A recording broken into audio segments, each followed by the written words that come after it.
कांदिवली पश्चिमेकडील चारकोप येथील एकतानगर गृहनिर्माण सोसायटीचा पुनर्विकास म्हाडा बिल्डरकडून केला जातोय आणि सोसायटीमधील अनेक लोक गेल्या 20 वर्षांपासून भटकंती करतायत, मात्र त्यांना अजूनही न्याय मिळत नाहीये। बिल्डरने मनमानी पद्धतीने गुंड प्रवृत्तीचे बाउन्सर्स तैनात केलेले आहेत। ते स्थानिकांशी भांडत राहतात।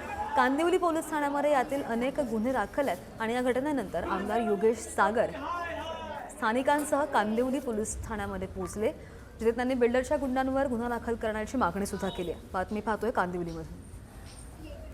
बिल्डरनी भाडं दिलं नाही, गरिबांचे घर तोडलेत, गरीब घराच्या बाहेर आहेत, त्यांना भाडं मिळालं पाहिजे। त्याचा अर्थ हे कोणाच्या समर्थनाचा आहे असं नाही आहे आणि त्यामुळे तिकडे बाउन्सर येऊन बसवणं, पोलिसांच्या समोर त्या ऑफिसची सगळी तोडफोड होणं, ते जर अशा गुंडा प्रवृत्तीची कामं करत असेल तर किती माझा नावाचा तुम्ही विरोध करा, माझी हाय करा, मला जे म्हणायचं ते म्हणा, मी लोकांच्या बाजूला उभा राहणार। गोलप बिल्डर नावाचा माणूस आहे जो पोलीस प्रोटेक्शन घेऊन फिरतो।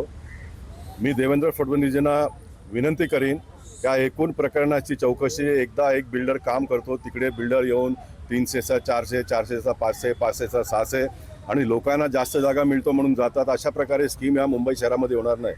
मुंबई शहरामध्ये स्कीम करण्यासाठी महाराष्ट्र शासनाने केलेला कायदा त्या कायद्यानुसार होणार। त्या कायद्याचा उल्लंघन बिल्डर करत असेल तर बिल्डरवरती जयेशभाईवरती कारवाई करा।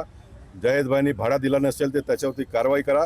परंतु आमच्या नावाचा अशा प्रकारचा अपप्रचार, कोणाला तरी जागा जास्त मिळतं म्हणून कोणी करत असेल तर आम्ही सहन करणार नाही।